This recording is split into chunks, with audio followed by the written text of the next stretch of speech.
ইন্ডাস্ট্রিতে আসি, আমি কিন্তু জ্যাজ মাল্টিমিডিয়াকে দেখেই এসেছি। তখন আমার একটা টার্গেট ছিল যে আমি জ্যাজের হিরোইন হব। যাই হোক, 2018 সালে আব্দুল আজিজ ভাই আমাকে অ্যাজ এ হিরোইন হিসেবে লঞ্চিং করেছে দহন সিনেমার মাঝে। আমরা তিনজন নায়িকা ছিলাম, তার মাঝে আমি একজন ছোট্ট একটা ক্যারেক্টার করেছি। আহ, এবং আমার সেকেন্ড ফিল্ম ছিল মুক্তি। আপনি যেটা বললেন যে আমার সিনেমাটা আটকে আছে, আটকে নেই, কারণ আমার শুটিং অলরেডি শেষ হয়েছে এবং কিছু গান বাকি ছিল, যার জন্য আমি কলকাতায় যাওয়ার কথা। ভিসা না পাওয়ার কারণে আমার বাংলাদেশে শুটিংটা করতে হবে। এবং ময়না সিনেমা, ময়না সিনেমা যে সিনেমা ভালোবাসা দিবসের দিন রিলিজ হচ্ছে 14ই ফেব্রুয়ারি। তো সেই সিনেমা দিয়ে আজকে, এটা আমার থার্ড ফিল্ম। এই সিনেমার মাধ্যমেই কিন্তু আজ আমি বড় পর্দায় আসব। ঘুরে ফিরে কিন্তু জ্যাজের মেয়ে জ্যাজের ঘর থেকে বড় পর্দায় আসছে অ্যাজ এ হিরোইন। তো এটা আসলে আমার জন্য খুবই ভাগ্যের এবং আমার জন্য খুবই গর্বের, কারণ জ্যাজ মাল্টিমিডিয়ার ট্যাগটা লাগানো এতটা সহজ না। কারণ এখানে নায়িকা হওয়ার স্বপ্ন কিন্তু অনেকে দেখে এবং আমার আগেও অনেকে এসেছে যে জ্যাজ মাল্টিমিডিয়ার হিরোইন হব, নিজেকে ওইভাবে জ্যাজ মাল্টিমিডিয়ার হিরোইন হিসেবে প্রেজেন্ট করব। তো সেই ক্ষেত্রে আমি নিজেকে লাকি মনে করছি। আমার ময়না সিনেমা প্রথম বড় পর্দায় অভিষেক হচ্ছে। একদম মানে প্রপার একজন হিরোইন হয়ে, অভিনেত্রী হয়ে আমি বড় পর্দায় আসব। এটা আমার সত্যি সৌভাগ্যের। এবং আপনি যেটা কোথায় ভাইয়া? আপনি বলেছিলেন যে জ্যাজের কাজ করে এবং জ্যাজের মাঝে যদি আমি মানে অনেকেরই তো স্বপ্ন থাকে এখানে এসে কাজ করার। তো সেই স্বপ্নটা আজকে আমি পূরণ করতে পারছি। তো আপনারা সবাই আমার জন্য দোয়া করবেন। সবাই এই ময়নার জন্য দোয়া করবেন। আমি মনে করি বাংলাদেশে যত ময়না নামের মেয়ে আছে, তারাও যদি এই সিনেমা হলে এসে সিনেমাটা দেখে, আমার সিনেমা হিট। তো সিনেমা হিট করতে গেলে আমার অবভিয়াসলি জার্নালিস্ট ভাই বোনরা যারাই আছেন, তারা সবসময় আমাকে এই রাজরিপাকে সাপোর্ট দিয়েছেন। সিনেমা আসার আগেই রাজরিপা নামের পেছনে একটা ছোট্ট নাম দিয়েছেন, নবাগত চিত্রনায়িকা রাজরিপা। তো সেটা আসলে, এই অ্যাচিভমেন্টটা আমি আসলে কখনোই ভুলতে পারবো না, কারণ এটা আপনাদের ভালোবাসা, আপনাদের সাপোর্টে আমি পেয়েছি।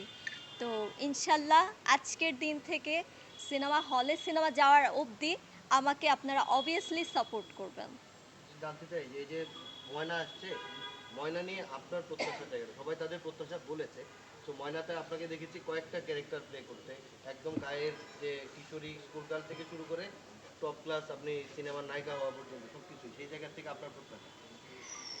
ময়না সিনেমা এমন একটা গল্প, যেটা হচ্ছে একটা বাস্তব একটা ঘটনা, এবং এই ঘটনা আহ, ধরেন 100-এর মধ্যে 70-80% মেয়ের লাইফে কিন্তু ঘটে থাকে। আমরা মেয়েরা অনেক কিছু লজ্জায় অনেক কিছু শেয়ার করতে পারি না, বাবা মাকে বলতে পারি না, কিন্তু আমাদের জীবনে অনেক অ্যাক্সিডেন্ট হয়, যেটা আমরা যৌবনের বয়সে ভুল করে থাকি। ময়নাটা হচ্ছে একটা গ্রাম বাংলার মেয়ে। এখানে আমার ক্যারেক্টার দেখা যাবে ছোট থেকে বড় হয়ে ওঠা পর্যন্ত, এবং জীবনের প্রতিটা পদে পদে ধাক্কা খাওয়া, আহ, পদে পদে। হ্যাঁ, এনজয় করা, ধাক্কা খাওয়া।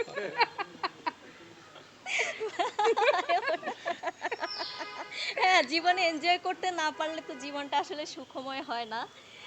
হ্যাঁ, উনি একটা কথা বলেছেন আমার প্রডিউসার ভাই, যে আহ, জীবনে এগিয়ে মানে জীবন চলার পথে ধাক্কা খাওয়া মানে প্রথমে এনজয় করা, সেখান থেকে আপনার ধাক্কা খাওয়া যেটাকে বলে, তারপর হচ্ছে নিজেকে শুধরানো। তো ময়নার গল্পতে আমাদের সর্বপ্রথমে একটা কথা বলি, এটা হচ্ছে আমাদের গার্ডিয়ানের ক্ষেত্রে। তা আমাদের বাবা মারা কিন্তু আমাদের বিশ্বাস করে স্কুল বলেন, কলেজ বলেন, কোথাও যাওয়া বলেন, বিশ্বাস করে কিন্তু একটা মেয়েকে ছাড়েন। কিন্তু আমরা সেই যৌবনের ভুলটায় আমরা প্রেম করে বাবা মায়ের সেই বিশ্বাসটা নষ্ট করে ফেলি এবং আমাদের চরিত্রে দাগ লাগিয়ে ফেলি। যেটা আমাদের হাজবেন্ড পাওয়ার কথা, সেটা আমাদের না পাওয়া বয়ফ্রেন্ডরা পেয়ে যায়, যার জন্য ওই জীবনের ওই সময়টা আমরা থাকি ব্যর্থ। তো এই ব্যর্থতা নিয়ে আসলে আমাদের এই সিনেমাটা এগিয়ে নিয়ে যাওয়া, এবং প্রতিটা গার্ডিয়ানদেরকে সতর্ক থাকতে হবে যে আমার মেয়েটা কোথায় যাচ্ছে, আমার মেয়েটা আদৌ কোনো ভুল করছে কিনা, আমার মেয়েটা কি ঠিক পর্যায়ে আছে কিনা, আমার ফুলের মতো মেয়েটা অপবিত্র হচ্ছে কিনা, সেটা আসলে এই গল্পে সম্পূর্ণভাবে তুলে ধরা হয়েছে। এবং আমরা বয়সের যে ভুলটা করি, আমরা কিন্তু, আমি যখন ছোট ছিলাম, তখন আমি প্রেম করছিলাম, তখন আমার মনে হয়েছিল যে এইটাই এক্স্যাক্ট মানে একটা সময় প্রেম করার, উনি কিন্তু আমার রাইট পারসন, উনি আমার লাইফ পার্টনার। কিন্তু একটা সময় যখন রিলেশনটা ব্রেকআপ হয়ে যায়, আমরা কিন্তু তখন বুঝি যে না, এটা ভুল মানুষ ছিল।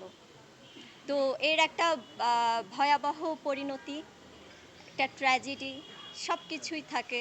এবং আমাদের এই বয়সের মেয়েরা, ধরেন এখন তো যুগ চেঞ্জ হয়ে গেছে, আপনার কিছুদিন আগেও দেখেছিলাম যে 11 বছরের একটা মেয়ে আবেগে কিন্তু সুবা। পালিয়ে যায় তার বয়ফ্রেন্ডের সাথে, আবার বাবা মা ধরে নিয়ে আসে।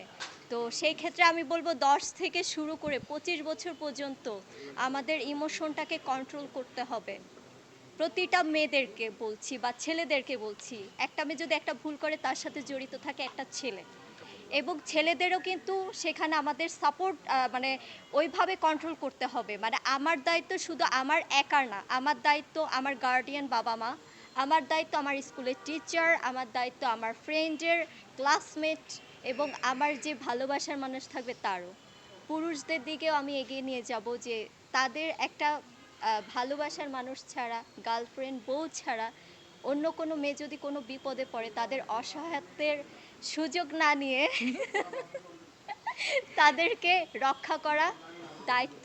তো আমার এই সিনেমা, অনেক কথাই বলে ফেললাম, এই সিনেমা অবভিয়াসলি হলে আসবেন, হলে দেখবেন। এই ভালোবাসা দিবসে আমার ভালোবাসা, আসলে আপনাদের ভালোবাসার মন জয় করার জন্য আমি ময়না হয়ে বড় পর্দায় আসব। এবং লাস্ট একটা কথা আমি বলে যাচ্ছি, ময়না সিনেমায় আমার অনেক কিছু সিন আমার করতে হয়েছিল, যেটা আহ, অনেকে ট্রেলারে দেখেছেন, দেখার পরে অনেকে বাজে মন্তব্য করেছেন, আবার অনেকে বলেছেন ক্যারেক্টার অনুযায়ী আমি ঠিক ছিলাম। আমরা অভিনেত্রী, আমরা অনেক রকম ক্যারেক্টার প্লে করব, আমাদের করতে বাধ্য। দেশের বাহিরে কিন্তু তারা ক্যারেক্টারের জন্য জীবনটাও দিতে রাজি। সেখান থেকে আমি যে ক্যারেক্টারটা প্লে করেছি, আমার যে বাস্তব রিয়েল লাইফ স্টোরিটা দেখানোর দরকার, আমি সেটাই করেছি। তার মানে এইটা না আমার সিনেমা খারাপ, তার মানে এইটা না যে জ্যাজ মাল্টিমিডিয়া খারাপ, তার মানে এইটা না যে আমি রাজরিপা খারাপ বা আমার হিরো আমান রেজা খারাপ। অবভিয়াসলি আপনাদের সত্যতা তুলে ধরার জন্যই আমরা এই ক্যারেক্টারগুলো প্লে করেছি। আমি কখনোই চাই না আমি ওকে জড়িয়ে ধরে বসে থাকি, এটা আমার কখনো, আমি কিন্তু চাই মনে করেন। আমিও চাই না, ও নায়িকা চায় যখন- না। হ্যাঁ, খুলে নায়িকা ফ্রি ফ্রি ধরলে কে ছাড়ে বলেন তো?